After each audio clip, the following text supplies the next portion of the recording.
Hay voces que guardan el eco del tiempo, voces que nacieron entre libros gastados, pizarras de tiza y sueños de infancia. La suya viene de un pequeño pueblo de Huelva, donde aprender era sembrar futuro en tierra humilde. Allí comenzó un camino que lo llevó lejos, a Barcelona, al mundo, a la vida misma. Siempre con la educación como brújula y la música como compañera. Fue maestro, viajero, soñador. Un hombre que entendió que enseñar no es repetir lecciones, sino encender luces en otros. Hoy, en su mirada de 88 años, aún brillan las aulas de ayer. Y en sus palabras late la certeza de que el saber, cuando se comparte, nunca envejece. Bienvenidos a la Escuela del Ayer. Mi nombre es Pastor de Los Ángeles, sí, de Los Ángeles, Cornejo y Márquez. Nací en Zalamea la Real, un 8 de septiembre, día de la Reina de Los Ángeles, y nací en una hora muy torera, a las 5 de la tarde. Por eso me gustan tanto los toros. Estoy sentado en el patio del Centro de Mayores de Zalamea la Real. No sé si se llama Centro de Mayores o algo parecido, por aquí vienen todos los que somos mayores a hacer algo. Estoy aquí, aparte de que me gusta, por participar, porque esto funcione, y claro, veo que no todos los centros tienen la misma atención, lógicamente, pero en fin, algo tendréis que hacer. Yo vengo y me apunto a todo lo que hay, imagen virtual, como se llama ahora, o inteligencia artificial y tal y cual. Te decía que nací el 8 de septiembre, ¿verdad? Sí, eso a las 5 de la tarde me echó mi madre al mundo. Me gusta el Centro de Mayores porque esta fue mi escuela cuando niño y fue mi escuela como maestro porque soy maestro. Me he dedicado desde los 18 años hasta los 60 a la escuela, aunque tuve mis saltos, en fin, pero eso es otra historia mucho más bonita, pero bueno, total, que yo empecé a los 18 años, terminé mi carrera, el cura me integró en la escuela parroquial, ¿se dice integró o se dice me colocó? Bueno, pues como sea, total, que yo estaba en la escuela parroquial, era el que abrió la escuela parroquial de aquí de Zalamea la Real. Y a lo largo de los años, pues ocurrieron cosas, vicisitudes que quizás no vienen al caso, pero sí vienen al caso. Yo estaba dando en donde me mandaba a la escuela, pero un buen día una señora me denunció.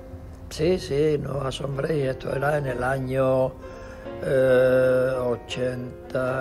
64, 65, una cosa así, estaba recién empezando. Esta señora me denunció de que yo no que le pegaba a los niños, los martirizaba. Quédense con el canto de el porqué de esa denuncia. Esta denuncia pues fue porque decía que yo le pegaba con la regla en el globo ocular a los niños, que bien me ha salido de globo ocular. Entonces decía que con una mano yo le sujetaba la cabeza, quedaros con el cante. Yo con una mano sujetaba la cabeza, con la otra le abría los ojos y con la otra pues le daba con la regla en el globo ocular. Ya os habéis quedado con el cante. Viene la denuncia correspondiente, voy a delegación para presentarme al inspector. Total, que al final de allí terminé yéndome a Las Delgadas. Las Delgadas es una aldeita de Zalamea muy hermosa y muy linda. De hecho, tengo alumnos aquí en Zalamea que fueron alumnos míos. Van pasando los años, unos años en Campillo, otros años en Calaña, otros... Y ocurre un percance muy gordo en unas oposiciones, me suspende, yo me peleo con el inspector, me tengo que marchar y termino en Cataluña. Allí Esto podía servir hasta como para potenciar Huelva. Entró en un colegio privado, porque allí había los colegios de Franco y los colegios privados. Yo entré en un colegio privado y este señor, hablando con él, el director, y dueño de todo, era un emporio, tenía a lo menos 8 o 10 colegios. Y hablando con él me dice, ¿usted es castellano? Digo, no, yo soy de Huelva, Entonces él, muy extrañado, me dice, es que ser de Huelva es algo más que ser andaluz. Pues digo, hombre, digo, usted ahora ha estudiado como natural. Y dice, sí, bueno, ¿usted recuerda quién descubrió América? Y entonces me dice, pues, mañana le espero a las 8. Yo nací en una familia, verás, yéndote para muy atrás, éramos la familia más rica que había, podíamos decir, en Zalamea, junto con los terratenientes. Pues mi familia nos remontamos, bueno, ya en el 1700 y algo, el apellido Cornejo figura en los libros de acta del ayuntamiento. Mi padre casó con mi madre como es natural, porque en aquella época había que casarse, no se podía uno juntar. Y de ella pues nacimos una niña y un servidor. Mi padre se dedicaba a la mina. Él fue la primera promoción que hubo en Río Tinto de facultativos de escuela de minas. Entonces no se llamaban facultativos de minas, ni ingenieros técnicos, ni nada de estas. Se llamaban maestros mineros, fundidores y maquinistas. Ahí ya él terminó su carrera, se coloca, está nosotros en el mundo, y un buen día una señora que compra una mina le pide a la compañía de Río Tinto una persona para dirigir esa mina. El jefe o quien fuera de la mina, de Río Tinto, le propone a mi padre, y mi padre, claro, estaba trabajando ya en esto y decía, es que luego mi plaza, y dice, no, usted se va a esta mina, la administra, entonces había que buscar manganeso. Toda que había montones de minillas que se dedicaban a eso, a extraer manganeso. Casi todos os imaginaréis para qué era todo el manganeso que se extraía. Allí yo fui un niño salvaje, yo me crié allí salvaje. Vivíamos en la casa grande con la dueña de la mina y yo poco correteaba por allí, pero mi padre no abandonó nunca que aprendiéramos, y todas las tardes o todos los mediodías, cuando podía, nos daba clase a mi hermana y a mí.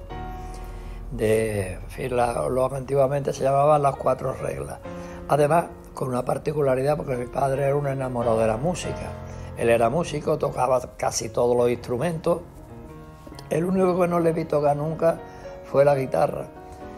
Y era una época, yo no sé cómo llamarle a aquella época, pero la música no se daba en la escuela, pero había un señor que tocaba un instrumento y daba clases de música. Los niños en la época mía en que jugábamos por las calles, pues era que cualquier niño cogía una partitura, incluso nos enseñaron a transportar. En la época en que yo estaba ya dando clases aquí en Sevilla, se empezaron a ir a los colegios personas que hacían las oposiciones por música. Pero claro, la música era tocar la flauta de Navidad. Vienen los pastores por la Extremadura, papá. Bueno, pues yo sabía que esta chica no sabía música, yo le decía la Beethoven. Y un buen día le digo, oye, ¿tú me puedes transportar esto de sol a do? Y dice, ¿eso qué es? Bueno, aquí dejamos la broma esta. A mí me han dicho que os cuente más o menos cómo era nuestra vida. Nuestra vida fue una vida como era la época, nosotros fuimos los niños de la posguerra, los niños que ahora hemos levantado a España con 80 y pico de años. Entonces, la vida era escuela, calle y casa. No había luz como hay ahora, había una bombilla en la que tenían la suerte de tener una bombilla, pero con una luz conmutada, que más de uno lo habréis hecho como trabajos manuales. ¡Ay, los trabajos manuales que se hacían en las escuelas! Allí nacieron orfebres, ceramistas, porque no teníamos torno, pero con churros hacíamos es decir, que en la escuela se hacía de todo lo que hoy son los oficios, porque todos los niños aprendíamos algo, carpintero. Ya os he hablado del edificio y de todo el centro, porque esto es un CEPE, me parece que se llama, o algo así. Y yo veo, pero en fin, yo quizás haría otra, no sé cómo llamarle, la palabra ya me saldrá en algún momento, enfocarlo. Aquí, lógicamente, lo que se persigue es que gente que tuvieron... Eso ya pasaba en Cataluña, que gente que no habían terminado el bachiller o que estaban haciendo comercio y no lo habían terminado, entonces la Generalitat, no sé si les daba una ayuda o algo de esto, y venían a los colegios privados y sacaban el bachiller, hacían otras carreras, lo que quiera, terminar sobre todo el bachiller, para luego poder seguir con las otras materias que les interesaban.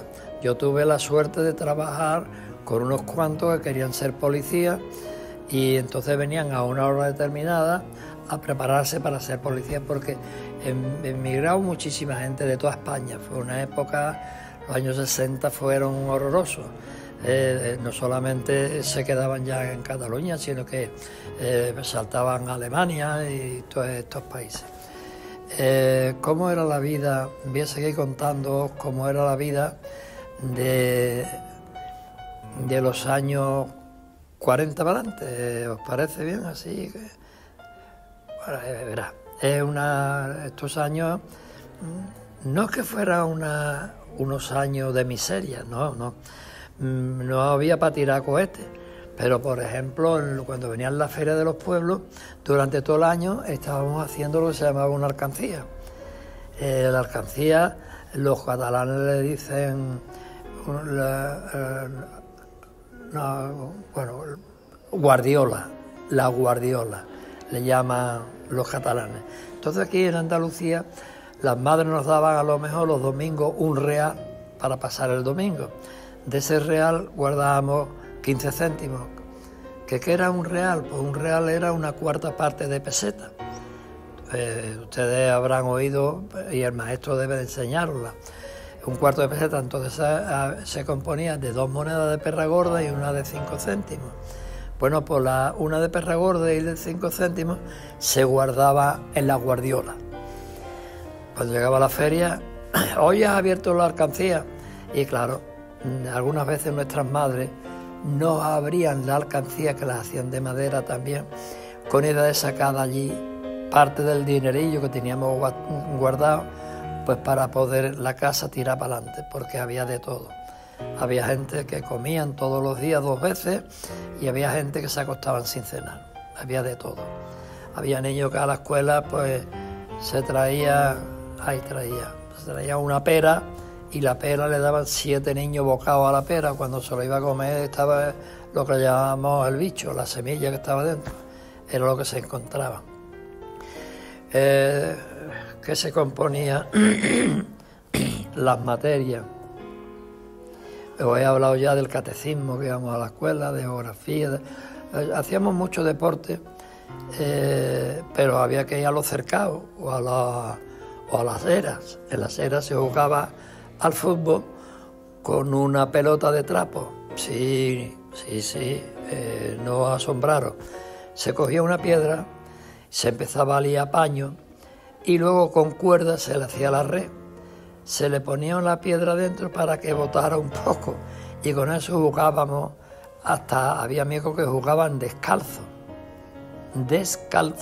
porque si notaba su madre que había, o a lo mejor no tenía ni zapatos. Yo, como soy coleccionista de fotografía antigua y cosas de estas, yo tengo fotografías en esta escuela, en las gradas, los niños sentados descalzos, muchos de ellos descalzos. Hay historias que, al contarse, nos devuelven el pulso del alma. La suya es una de ellas, hecha de camino, de pupitres, de canciones que aún resuenan.